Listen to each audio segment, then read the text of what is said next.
Assalamualaikum warahmatullahi wabarakatuh.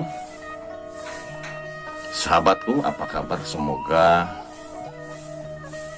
kalian semuanya sehat selalu, dapat rezeki yang banyak, kemudian dimudahkan segala urusan dan hasil apa yang dicita-citakan.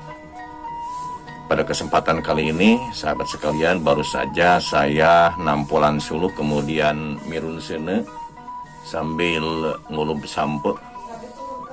Jadi sambil menunggu matang kulub sampe ini, dalam waktu yang sangat singkat ini saya akan berbagi kepada Anda tentang cerita yang berada di daerah Cileungsir, Kecamatan Rancah, Kabupaten Ciamis.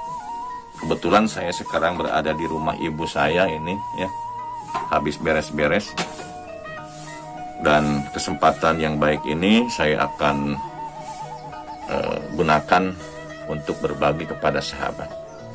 Tapi saya tidak akan mengatakan bahwa yang saya ceritakan ini adalah merupakan sejarah, karena sejarah itu kebenarannya harus benar-benar bisa dipertanggungjawabkan. Tapi kalau memang cerita, sahabat sekalian, bisa saja asal kita ambil hikmahnya yang baik. Karena kalau berbicara masalah sejarah, biasanya para pelajar sudah merasa berat sekali ya. Jangankan langsung kepada pelajarannya, baru melihat gurunya saja sudah seperti beban yang luar biasa. Tapi kalau saya berbicara tentang cerita, ya, biasanya ini suka didengarkan oleh anak-anak pelajar maupun orang tua. Nah sahabat, perlu diketahui bahwa di desa Cileungsir ini saya pernah upload videonya, yaitu pada sejarah Galuh Rancah yang ke-1 tentang Adipati Suralaksana. Anda boleh buka linknya nanti ya, tentang Adipati Suralaksana, yaitu sejarah Galuh Rancah yang ke-1. Dan yang saya akan ceritakan pada kesempatan kali ini adalah cucu dari Adipati Suralaksana, yaitu Raden Kanjeng Dalem Adipati Bangsa Yuda atau Yuda Manggala, yang mana beliau adalah merupakan Adipati Rancah yang terakhir. Dikarenakan pada saat itu bahwa Kadipaten Rancah sudah mulai bubar keadipatiannya, karena memang tadinya bahwa Kadipaten Rancah itu adalah merupakan bawahan dari Kesultanan Mataram. Kesultanan Mataram setelahnya datang Belanda, sahabat sekalian. Pada waktu itu diadu dambakan oleh Belanda sehingga terjadi perang saudara, dan akhirnya Kesultanan Mataram menjadi rusak dan bubar. Nah, diantaranya di Rancah ini Adipati Bangsa Yuda atau Yuda Manggala ini, sebelum beliau lengser dari kedudukannya, ingin menempatkan anak cucunya supaya jadi pejabat sekecil apapun.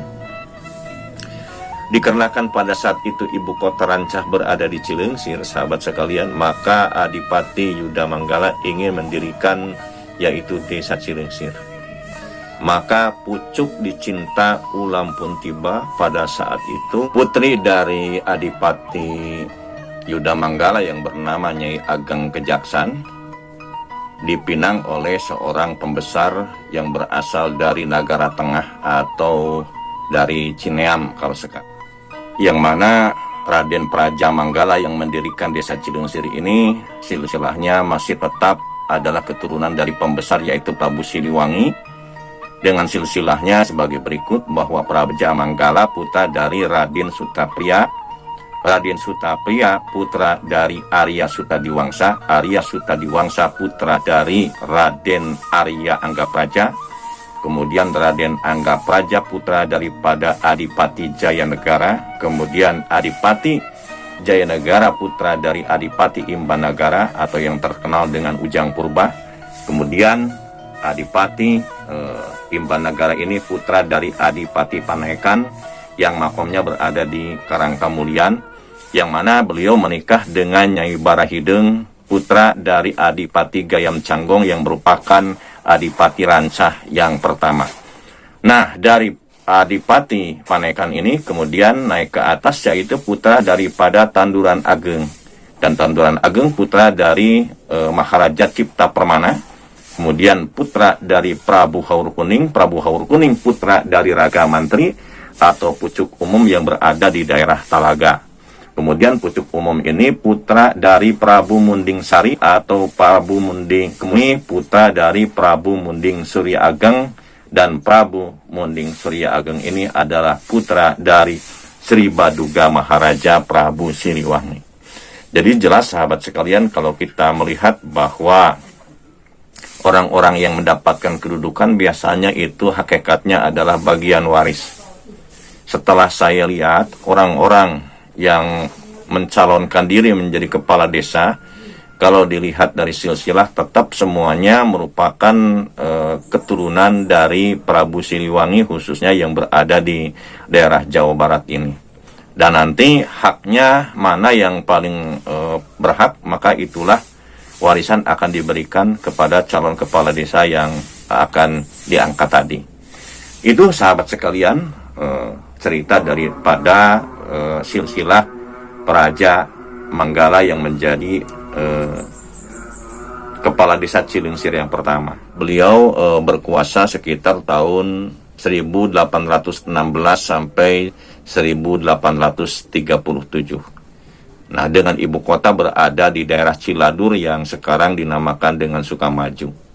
Tetapi sahabat sekalian, entah kapan itu bisa kembali lagi ke daerah Cilingsir, balai desanya. Konon kabarnya karena memang di Ciladur tempatnya kurang strategis, jadi dipindahkan kembali ke daerah Cilingsir. Dan kemudian ada berita yang kedua, dikarenakan memang kurang aman di daerah Ciladur itu karena ada kampung tetangga yang ingin mendirikan kembali, yaitu desa yang baru. Nah sahabat, di sini Raden Praja Manggala ini adalah merupakan bagian dari distrik Kepel. Jadi pada saat itu bukan nama Rancah, tapi namanya adalah distrik Kepel.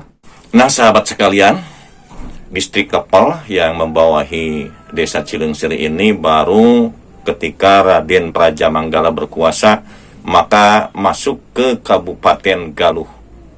Karena memang Kabupaten Ciamis baru berdiri tahun 1915 ya. Sedangkan distrik Kepel atau desa Cilingsir juga masuk pada Kabupaten Galuh itu sekitar tahun 1819. Yang pada saat itu bupatinya bernama Raden Wirahadikusuma. Sahabat, setelah lengser kekuasaan kepala desa Cilingsir Praja Manggala sampai tahun 1837, maka digantikan oleh keponakannya sendiri. Jadi tidak langsung diwariskan kepada putranya, tetapi kepada keponakannya sendiri yang bernama Raden Angga Praja. Yang mana Raden Angga Praja ini berkuasa tahun 1837 sampai tahun 1857. Nah sahabat, ada cerita penting dari Raden Angga Praja ini. Beliaulah yang pertama melarang mengadakan pertunjukan wayang di daerah Cilingsir. Untuk lebih jelasnya silakan buka website saya pada judul yaitu Cilingsir Talk. Di sana ada sasakara Cilingsir dilarang nanggap wayang. Nah sahabat, perlu diketahui bahwa Raden Angga Praja ini masuk distrik Kepel. Sekarang Kepelnya juga sudah diganti, yaitu menjadi distrik Rancah sekitar tahun 1840 baru dikatakan yaitu distrik Rancah, bukan distrik Kepel, karena ini yang mengaturnya adalah kekuasaan daripada Belanda. Nah sahabat, setelah Angga Praja lengser dari jabatan kepala desa tahun 1857, maka kesininya kepala desa yang ketiga untuk Cilingsir ini diwariskan kepada yaitu Raden Nayawikara. Yang mana Raden Nayawikara ini adalah putra dari Angganaya. Angganaya putra dari Kuwut Cilingsir yang pertama yaitu Praja Manggala. Jadi langsung diwariskan dari Praja Manggala ini kepada Nayawikara, kepada cucunya, tetapi terhalang oleh satu generasi, ya, yaitu langsung kepada Kuwut Cilingsir yang ketiga. Nah, Nayawikara ini, sahabat sekalian, beliau terkenal dengan kecerdasannya. Bahkan sebelum menjadi Kuwut Cilingsir ini, beliau pernah menjadi ngabehi di daerah Ranca.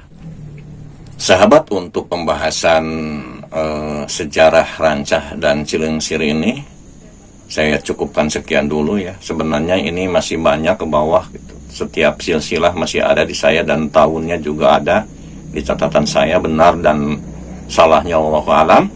Saya juga manusia biasa dan saya mohon maaf kepada semua pihak. Kritik dan saran saya terima saja, tulis di bawah untuk mendapatkan pengalaman dan ilmu buat saya. Sekian dulu, billahi taufiq wal hidayah. Wassalamualaikum warahmatullahi wabarakatuh.